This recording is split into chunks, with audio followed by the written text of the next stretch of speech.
Hello everyone, welcome to more Relly Jones talking about my tabletop terrain. And we're going to focus on outdoor terrain, if you will. So where to begin? Let's talk about this box. Some of these aren't even open yet. You may have seen some of these. This is like Mossy Rocks, which are good for like little hills and filler. This isn't even open because we used to have a bigger selection of it. I got a lot of these kind of like Christmas village trees. Some were clearly rejects because you can't tell there's snow on them, but I like them because how many times can you have a D&D campaign in winter unless we're just doing oh yeah, that Brine of the Frost Maiden would be nice, but not always can you have winter. And this doesn't even make any sense. They're deciduous, man. What I meant by we have larger versions of the stones. Trying to get to the bottom, because you may remember the moss mat from a D&D campaign that we did. So there's just a moss mat. It makes a lot of good terrain just real quick, but it falls off. Like even right now, we do this, put some trees, if they weren't all snowy.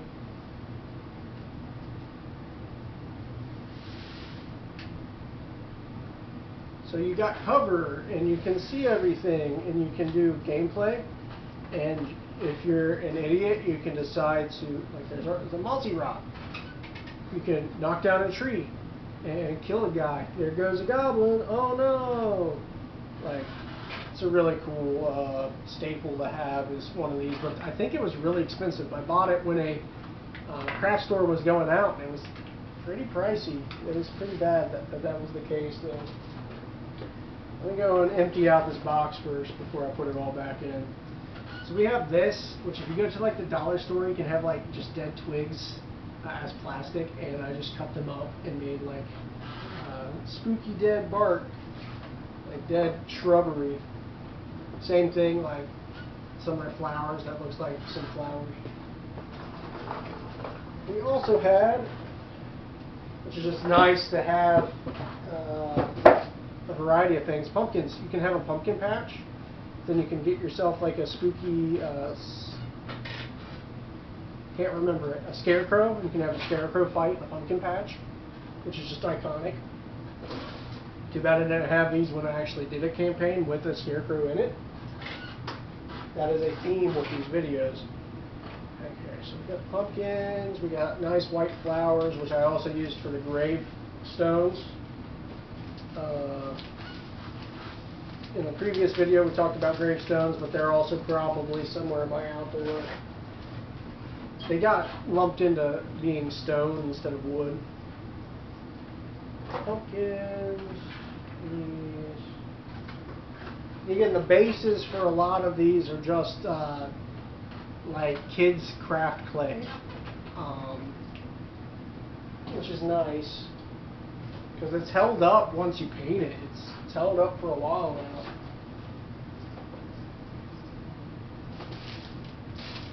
This is another one of those like craft store flower bouquets, but this is supposed to be like a little apple tree or like a cherry tree in full bloom.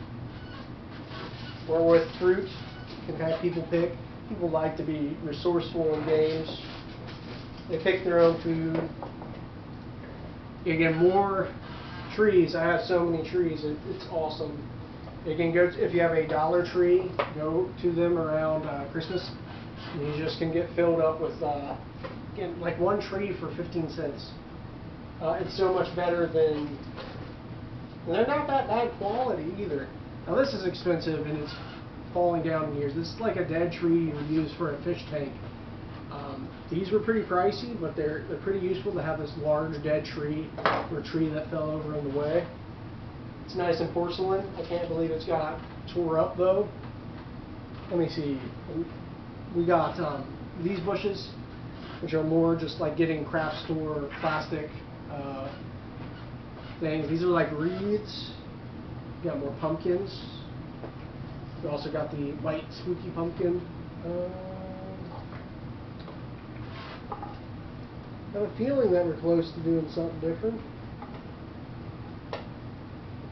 No, that seems to be about it in here. We got some other stuff that we showed last time. For some reason I got Dino in there. Okay, yeah, but that's just an example of some of the outdoor terrain that's like winter and like forest theme. I think probably the best piece for that I have is this huge fallen log that if you've seen our campaign, it was like the Temple to Yeet or Yeats. Yeah, it was nice. What else do we have here? We got our desert theme. We got desert theme pieces. This is really just like throwaway toy stuff that we had there. This is more things from, what's his name? Powered by Spoon. They seem to be really lime green. I like the variety in the smaller cacti though. Not the big cacti, because I have a better stand-in for them actually here later.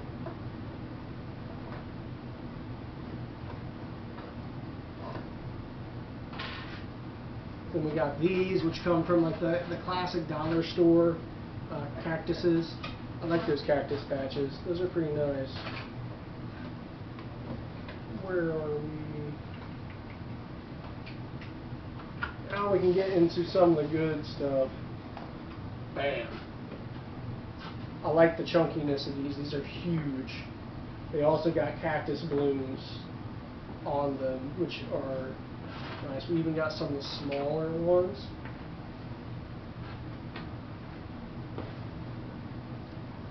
They have cactus themed stuff. We also got, haven't done them all the way, like some more official terrain palm trees, which I need to get the bases done, and then these little palm trees, little mini palms. That is a nice display of desert themes. And as soon as our campaign gets to the ocean floor, and if you don't know, the whole catch of the campaign is there is a large ocean that is empty. You're going to have desert stuff getting mixed in with the next part. But I like this display, and as I keep saying, I've never been able to use it yet for a campaign. And it keeps growing in how much stuff that I collect for it.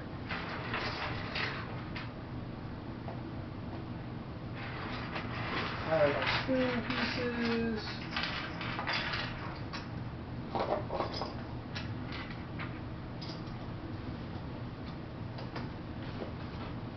Guess we're not going to have that big of a long episode. Yeah, I like these outdoor more. Now, next is our ocean floor pieces, which strange. Again, we got just simple like aquarium stuff, but this can also fill in for so much more than that. It can fill in for like Feywild plants and stuff. It's got a big piece of coral, smaller piece of coral, and we also have these coral pieces, which are like bleached chunks of coral with clay bases, if you will. Also, this sandy coral, I don't know why it curled. These come from the Kraken set too. But along with these, because the whole theme of that campaign is an ocean that's finally bottomed out, we have some broken down ships. I need it, these broken down ships, and that is just awesome. Plant this and have them plunder it. Some sort of zombies come out of it or something like that. Or better yet, ghosts. I have this ghost ship, which is great. I don't know if it's just like one giant enemy with all the ghosts that are pawned into the ship that's going to attack them, or if they have to kick the ghost off to get the treasure. But I like it. Like the old spooky green ghosts that I had to paint up. I even made them very shiny. And this is my outdoor terrain collection so far. If you have any ideas for how I can use it in the next campaign, or if you would just write down if you would be excited if your dungeon master pulled out all this kind of stuff. That would be very encouraging to me if you mentioned that this stuff's pretty cool. But Alec Jones signing out, and good gaming.